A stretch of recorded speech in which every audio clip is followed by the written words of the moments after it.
So it's September 10th, 2024, and we finally got the information that people have been waiting for about the PS5 Pro. Sony has announced the details revolving around it, and they've also announced when pre-orders will open alongside of a price, alongside of a release date. So with that being said, let's go ahead and talk about it. So first off, and I will link to this in the description down below, we've got the PlayStation blog where all of the information can be found.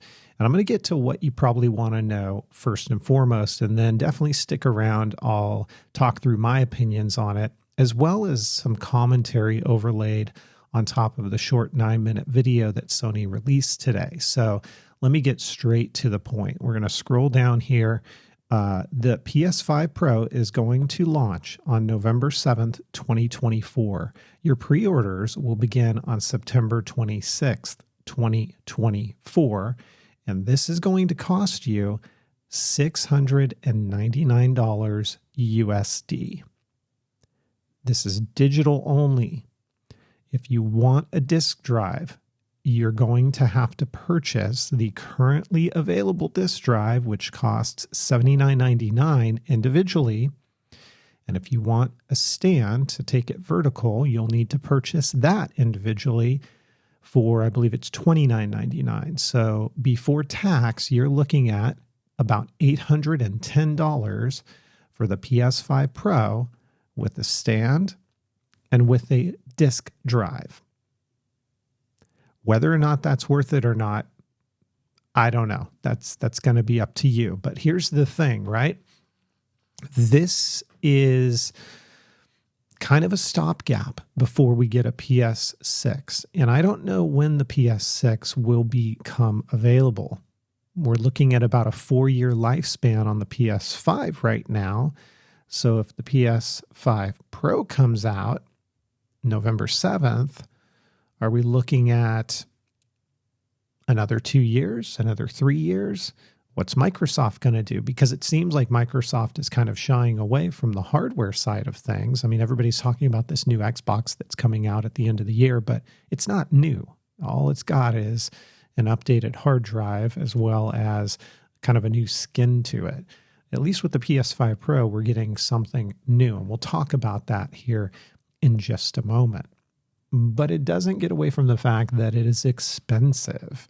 This is not a cheap upgrade, especially considering that it's not a full-fledged step up. Consider it to be one of those things like when iPhone releases a mid-cycle refresh. That's what we're getting here. So if we want to talk about specs, here's what it is right here. We get an upgraded GPU. They're upgrading the GPU to one that has 67% more compute units than the current PS5 console and 28% faster memory. So they're claiming that overall this enables up to a 45% faster rendering for gameplay, making the experience much smoother. You're also getting advanced ray tracing. So they're saying we've added even more powerful ray tracing that provides more dynamic reflection and reflection of light. It allows the rays to be cast at double and at triple times the speeds of the current PS5 console. And then, these days, AI is the buzzword everywhere. They've got AI-driven upscaling. So they're introducing PlayStation Spectral Super Resolution, an AI-driven upscaling that uses a machine learning-based technology to provide super sharp image clarity by adding an extraordinary amount of detail. Doesn't really give me a lot of information as to truly what that's about.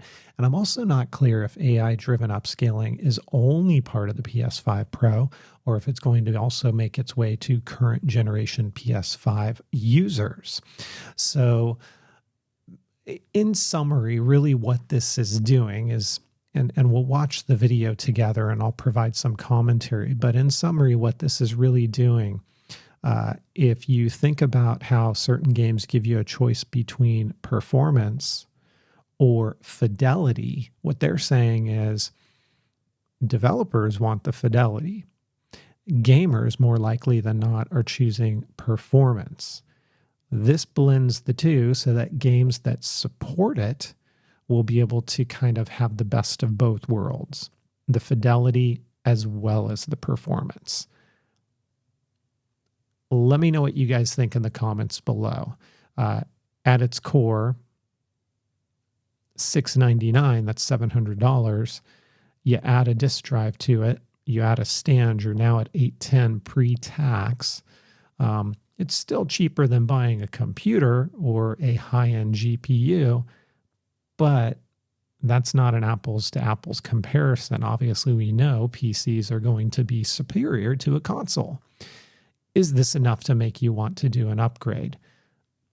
Let's watch the technical presentation here, and I'll pause along the way. Experiences. Creators have made amazing use of the hardware capabilities, but when I talk to them, I do hear about their desire for more graphics performance. The dreams of the developers are bigger than can be supported at 60 frames per second, and that leads to an aspect of modern gaming that we're all familiar with: graphics modes. So this is the piece that I was talking about, where they want to be able to split the ability to have the best of both worlds. And I also feel like some of the leaks that we saw with the next iteration of Death Stranding, that's probably where we're getting some of the push from developers to say, hey, we want more in the fidelity and performance area. It can be a difficult choice for players. Fidelity modes emphasize the visuals, typically through higher resolution rendering. These modes might also have enhanced detail or use more ray tracing. But the games only run at 30 frames per second. The visuals can be choppier and the controls less responsive. Performance modes emphasize frame rate and interactivity, typically choosing to run at 60 frames per second, mainly by reducing the graphical detail until those frame rates can be achieved. And this is really true, right? So this stands true both on PlayStation as well as Xbox.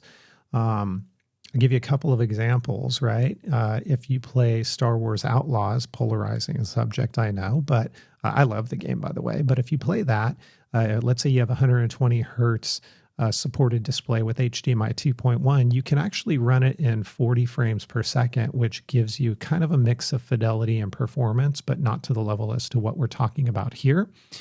If you just ran it in fidelity, it looks pretty good, but it is a little choppy. And so a game like that can really benefit from running in 60 frames or higher with the fidelity. The other thing is, in current iterations, when we talk about things like multiplayer games, right? I'll use Destiny as an example, another polarizing topic of a game.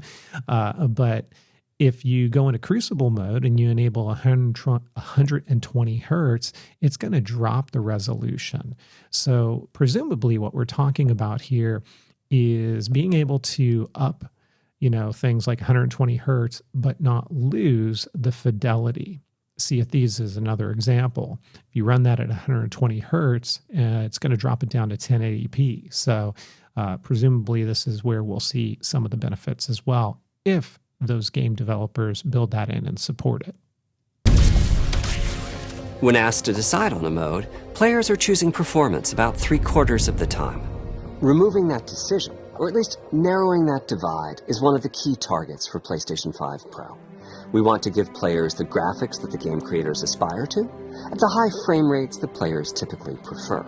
To do that, PS5 Pro substantially improves over PlayStation 5 in 3 ways.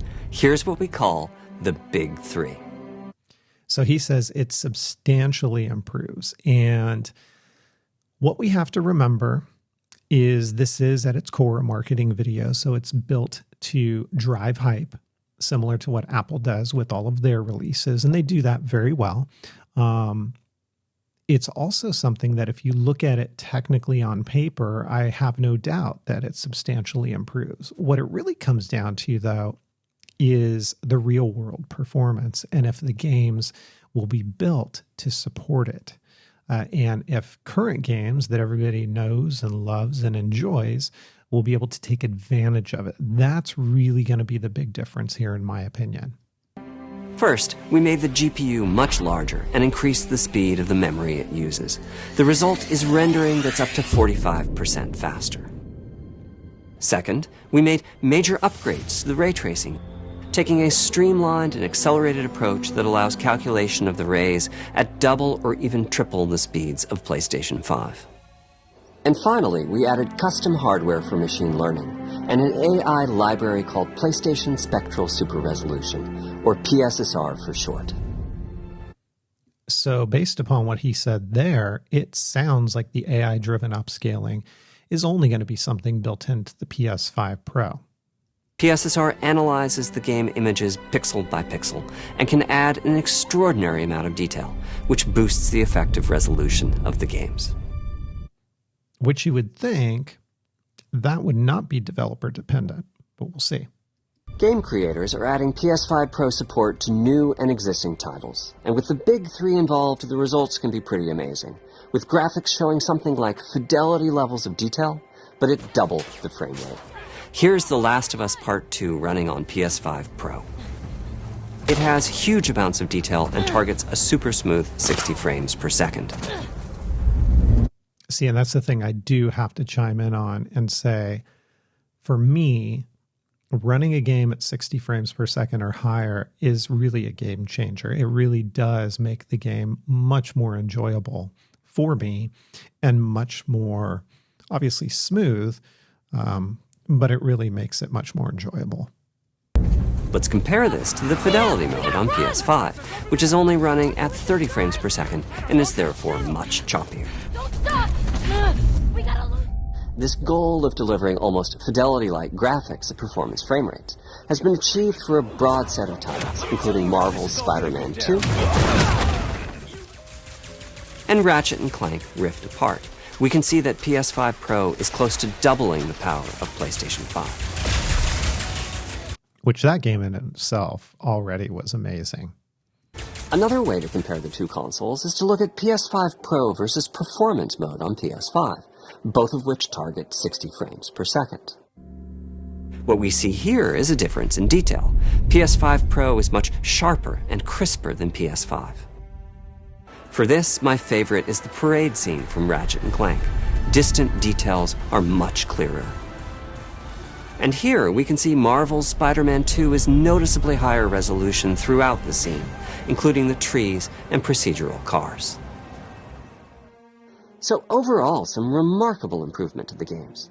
On PS5 Pro, we can see increased sharpness to the graphics or smoother and more responsive gameplay. This is the big three showing their value. And I think also for me, because I play a lot of multiplayer games, if you have a multiplayer game that's running in 30 frames per second, you definitely want to bump that up, right? To 60, or even better yet, 120 hertz with the fidelity. A lot of times we'll play at lower resolutions to achieve higher frame rates or supporting 120 hertz. So if we can bump everything up, for me, that's a big win. As you've been seeing, machine learning via the PSSR library is being used quite broadly to add pixel detail and boost frame rate. But there are as many approaches as there are game engines. The increase in raw GPU power is being especially effective for Horizon Forbidden West. Apart from the detail boost, that extra graphics power is allowing for improvements to lighting and visual effects, as well as to the hair and the skin in cinematics. Open up, guys. Joris orders. Good enough for me. Ray tracing is finding broad usage as well, particularly when the games are focused on higher frame rates. The faster hardware in PS5 Pro can make a real difference, allowing Gran Turismo 7 to add ray-traced reflections between the cars in gameplay, while continuing to support their targeted 60 frames per second. That boost in ray tracing is also delivering big wins for Hogwarts Legacy, allowing not only for better reflections and a greater variety of reflective surfaces, but also for further realism in the casting of shadows. I hope you've enjoyed this run-through of the technology behind PlayStation 5 Pro. Simply put, it's the most powerful console we've ever built, and a worthy addition to the PS5 family. Let me wrap this up by giving you a quick look at a number of games running on the new console. You'll never... So I'm going to mute this part here. And I don't know, is it enough, right? Uh, it's not cheap. And I think we'll have to see real hands-on experiences with it. I mean, we right now we can only take Sony's word for it. I enjoyed my PS4 to PS4 Pro upgrade, so I assume that the PS5 to PS5 Pro upgrade will be equally as nice, if not better. I certainly appreciate getting higher resolutions and being able to achieve 60 frames per second, but it's also going to be something that is dependent, again, upon developers. We'll see how that AI, what is it, PSSR, I think they called it, is implemented in games and how much of a difference that might make. But it doesn't shy away from the fact that it is $700 before tax.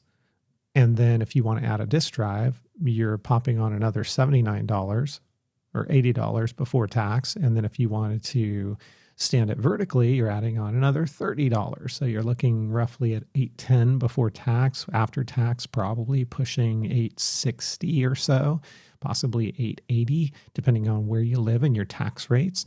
So is it enough for you to kind of push to an upgrade? And there you have it right there. So let me know. Let me know in the comments down below. $699 available November 7th. Pre-orders are going to open up on the 26th of this month. It's going to be quite interesting to see how things sell. And, you know, anytime a new console comes out, a lot of times the bots eat it up and it's hard to buy. I don't know if that's going to be the case here. We're going to have to wait and see. For me, I probably will order one just because I do play my PlayStation so much and I don't have a proper gaming PC that it's probably worth it for me. So I do believe I will be pre-ordering it. I will be also getting the disk drive for it so I can add that on. But I'd love to hear your thoughts. Are you going to pick one up? Do you have a PlayStation now? Is the upgrade worth it for you? I think I would kind of generally say if somebody really wants to get a PS5 and they've never owned one before, this is probably where you'd want to start. You're future-proofing just a little bit. I don't know what the lifespan is between this and our next iteration of PlayStation, presumably the 6. 3 years, maybe. Hard to say. We'll have to see what happens. But let me know in the comments down below. Are you going to be picking one up? Do you have one already? Will you get the disk drive, or are you okay with digital only? Love to hear your comments down below. Thanks for watching the video. Give me a thumbs up if you enjoyed it. Be sure to hit subscribe for even more content. And if you want to watch me stream video games, check out my Twitch channel, twitch.tv/metagamers. And I will see you in the next one. Take care, everybody. Bye-bye.